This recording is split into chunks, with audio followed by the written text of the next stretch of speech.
उचाना विधानसभा से राजकुमार भारती का नमस्कार। इस वक्त मैं बदाना गांव में हूं और बदाना की बात करूं तो ये एक अच्छे गांव की गिनती में आता है। बदाने से भी उचाने की राजनीति चलती है, क्योंकि बड़े गांव अगर कुछ हैं तो उनमें भी बदाने का एक जिक्र आता है। और विधानसभा के चुनाव को लेकर के सरगर्मियाँ बड़ी तेज़ हो चुकी है।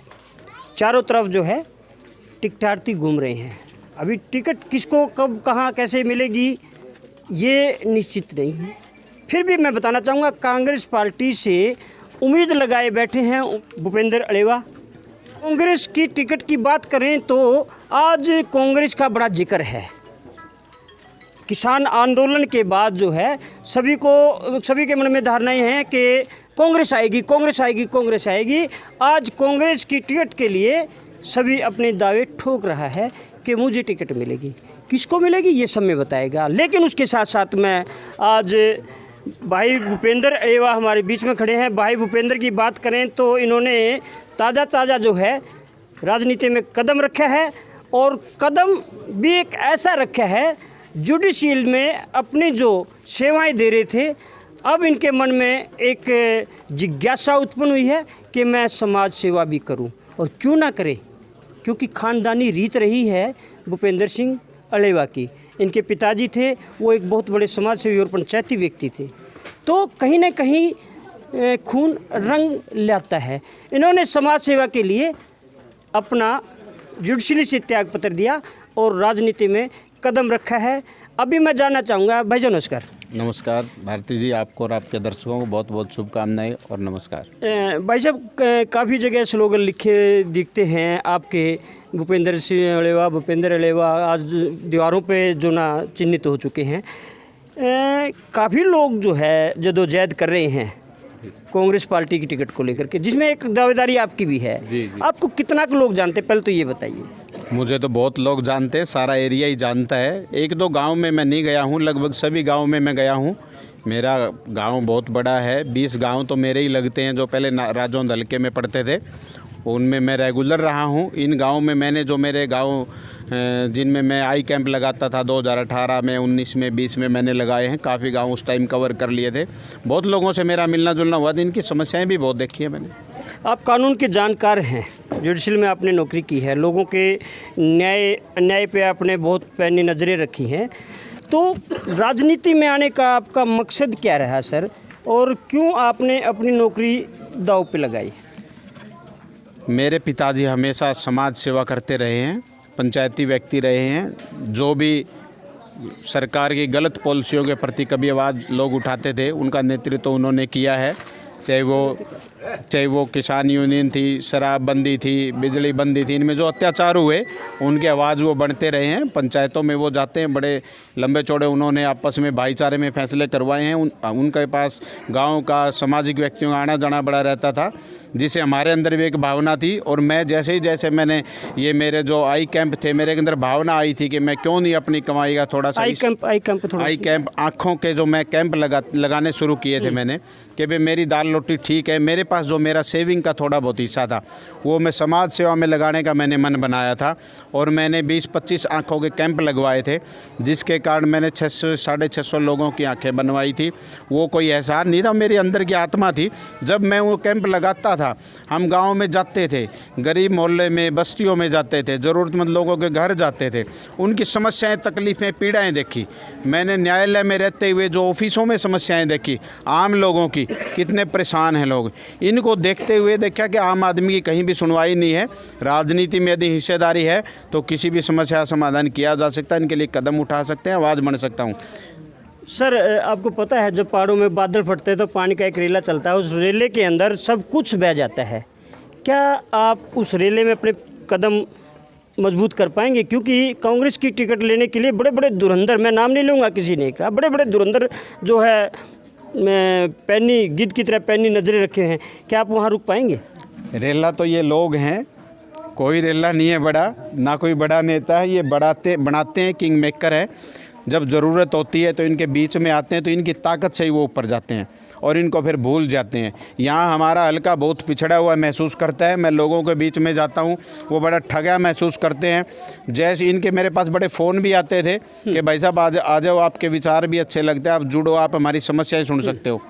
मैं इस भावना से प्रेरित होके और इनकी ताकत से मैं यहाँ तक आया हूँ, और मुझे उम्मीद है ये सारी ताकत मुझे मिलेगी तो आपको रेलवे का एहसास भी हो जाएगा। राजकुमार जी, भाई साहब, एक बहुत कड़वा और तीखा सवाल है, शायद जवाब आप कैसा लगा मुझे नहीं पता, मैं तो एक पत्रकार हूँ, स्वतंत्र हूँ, पूछूंगा ज़रूर कि आजकल राहुल गांधी जी अग्निवीर योजना पर बातें करते हैं। अग्निवीर योजना को हम समाप्त कर देंगे।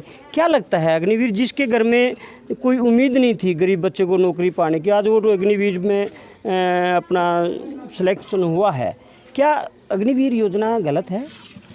हमारा मानना ये कि पॉलिसी गलत है। अग्निवीर योजना बनानी थी तो इसके अंदर रेगुलर जॉब देनी चाहिए थी। अग्निवीर का नाम देना था तो परमानेंट जॉब होनी चाहिए थी। 4 साल में बच्चे नौकरी करके कहाँ आएंगे? वो ट्रेनिंग लेके आएंगे, बच्चों का भविष्य ख़राब होएगा, उनके पास रोज़गार नहीं होएगा, वो गलत दिशा में कदम रखेंगे। अग्निवीर का आप देखो, आप अभी एक बच्चा शहीद हुआ पंजाब का, अजय, उसको शहीद का दर्जा नहीं मिला। शहीद का दर्जा क्यों नहीं दिया गया? क्योंकि उसके परिवार को, उनको जो पुलिस, इनके रेगुलर जो हमारे मिलिट्री मैन हैं और हैं जो शहीद का दर्जा जिनको मिलता है, उनको करोड़ों रुपए सुविधा मिलती है ताकि बच्चों का गुजारा हो जाए। सरकार उसको बोझ समझती है, कोई भी उनको सुविधा नहीं दे रही। अब उस परिवार का क्या होगा? राहुल गांधी जी ने उठाया, राहुल गांधी जी ने सवाल पूछा संसद में कि जी उनको क्या दिया गया। राजनाथ सिंह जी ने कहा 98 लाख रुपए उनके अकाउंट में डाल दिए गए। फिर पता लगा उनके परिवार से राहुल गांधी जी मिले, उन्होंने बताया कि ये तो इंश्योरेंस पॉलिसी के थे, ऐसा हमारे पास सिर्फ 31 या 71 हज़ार रुपये कुछ ऐसे आए हैं। ये योजना है सरकार की, ये खिलवाड़ है इनके साथ, युवा बच्चों के साथ। इतनी लंबी चौड़ी संघर्ष, 4 बजे उठ के मेहनत करते हैं, देश की सेवा करने का जज्बा लेके जाते हैं। एक गरीब परिवार का होता है, मध्यम परिवार का होता है, बड़ी बड़ी फैमिलियों के, बड़े बड़े अधिकारियों के बच्चे वहाँ नहीं जाते। तो इसलिए मैं इस योजना को गलत भी मानता हूँ। इंडिया गठबंधन ने इसको बिल्कुल गलत साबित किया है, और इनकी पॉलिसियाँ भी ऐसी बननी चाहिए जो कि रेगुलर जॉब हों और इन बच्चों का आगे भविष्य ब्रिलियंट हो। सर, कुछ मामला नेट परीक्षा का भी उठा रखे हैं, नकल वाला, इस पर भी कुछ रोशनी डालोगे? नीट में लाखों बच्चों का भविष्य के साथ ये खिलवाड़ था, बड़ा लंबा चौड़ा घोटाला हुआ, सुप्रीम कोर्ट ने आदेश दिए, सीबीआई जांच होने लग रही है। और नीट के साथ आप देखिए, एक प्रोफेसर के लिए एग्ज़ाम होता है, कॉलेज प्रोफेसर का नीट के 1 महीने के बाद एग्ज़ाम हुआ, जिसको नेट बोलते हैं। तो नीट का एग्ज़ाम के अंदर ऐसे अंक आए जो सरेआम ये दिख रहे थे कि धांधली हुई है, सेंटरों में गड़बड़ हुई है, कुछ गिरफ्तारियां भी इसके अंदर हो चुकी हैं। और मैं कहता हूं कि इसकी सही तरीके से जांच होगी तो सब कुछ आगे आ जाएगा। 1 महीने के बाद नेट का एग्ज़ाम हुआ, उसको वो लीक नहीं हुआ, उसको कहा कि खुफिया एजेंसियों ने मैसेज दिया है, हमें इन्फॉर्मेशन मिली है कि भाई ये लीक हुआ है या इसकी इन्फॉर्मेशन बाहर गई, उन्होंने उसको कैंसिल कर दिया। अब ये लोगों के सामने आया है, सीबीआई जांच के दायरे में है, सरकार इसको घोलने लग रही है। सभी बच्चों को दोबारा टेस्ट देने का मौका मिलना चाहिए। और 9th क्लास से तैयारी करना शुरू करते हैं बच्चे नीट की, इतनी मेहनत करनी पड़ती है, 4-4, 5-5 साल। बच्चे गड़बड़ करके उनके भविष्य के साथ खिलवाड़ करते हैं। ब्रिलियंट बच्चों का जो मेहनत करते हैं उनको आगे आने का मौका नहीं मिलता। मैं तो कहता हूँ कि टेस्ट कैंसिल होना चाहिए, दोबारा लेना चाहिए, हर बच्चे को दोबारा इसके अंदर चांस मिलना चाहिए। मैंने ये प्रश्न आपको इसलिए किए थे क्योंकि आप एक वकील हैं, कानून के जानकार हैं। चलो, एक अंतर्राष्ट्रीय प्रश्न थे, ये जरूर जानना चाहूँगा कि आज जो आप गांव-गांव के जो दौरे कर रहे हैं, लोगों से मिल रहे हैं, इस प्रकार की जो देख रहे हैं अच्छी तादाद में जो है यहाँ लोग एकत्रित भी हैं आपके पास सामने, तो लोगों की समस्याएं क्या क्या मुख्य आपके सामने आ रही हैं? मुख्य समस्याएं जो आप उनको गौर से सुनते भी होंगे, लोग आप लोगों को बताते भी होंगे, किस प्रकार की सरकार में जो चल रही है, क्या क्या समस्याएं बताई लोगों को? जैसे मैं जाता हूँ, इनसे मिलता हूँ, सबसे बड़ी समस्या तो इनकी, जो सरकार को कुछ भी नहीं लगती, गौर ही नहीं कर रहे, एक फैमिली आईडी वाली समस्या है, जिसके अंदर जिसकी 70-80 हज़ार रुपये इनकम है उसकी 2 लाख कर दी गई, जिसकी 30-50 हज़ार रुपये इनकम थी उसके 2.25 लाख रुपये कर दी गई, उसको उनके राशन कार्ड काट दिए गए, आधार कार्ड में जो इन नंबर लिंक कराने का, आधार कार्ड के में नंबर लिंक नहीं है तो इनके बिजली मीटर नहीं मिल सकता, इनकी पेंशन नहीं बन सकती। ये इस टाइप की छोटी समस्याएं जो सरकार को लगती हैं आज जी का जंजाल बनी हुई हैं। सरकार के पास समाधान नहीं है। लोग BDO ऑफिस में, SDM ऑफिस में, DC ऑफिस में चक्कर काटते हैं। इनको कोई सही दिशा निर्देश गाइडलाइन देने वाला नहीं है, इनके समाधान करने वाला नहीं है। जिस गाँव में भी मैं जाता हूँ 100 से 150, 50, 100, 150 व्यक्ति ऐसे मिलते हैं कि भाई साहब मेरे साथ ऐसे हो गया, डेट ऑफ बर्थ गलत होगी, किसी के मान लो कि 70 साल का कोई बंदा है और उसकी किसी ने अपने वोटर कार्ड के अंदर डेट ऑफ बर्थ उसके अनुसार, उसकी एज जो 70 साल है उसके अनुसार उसकी 50 बनती, उसका कोई समाधान करने वाला नहीं, कोई मेडिकल रिपोर्ट लेने वाला नहीं है, उनकी फैमिली उसकी बुढ़ापा पेंशन बनवाने वाला नहीं। ऐसे ये तो है एक छोटी समस्या है जो छोटी सी लगती हैं और एक पहाड़ की तरह हैं। उसके बाद यहाँ समस्याओं का अंबार है।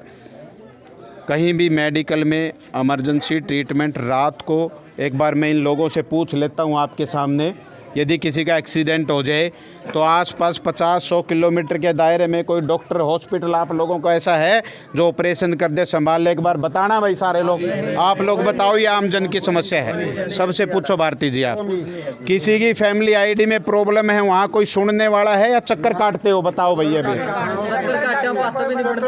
ये बहुत समस्याएं हैं।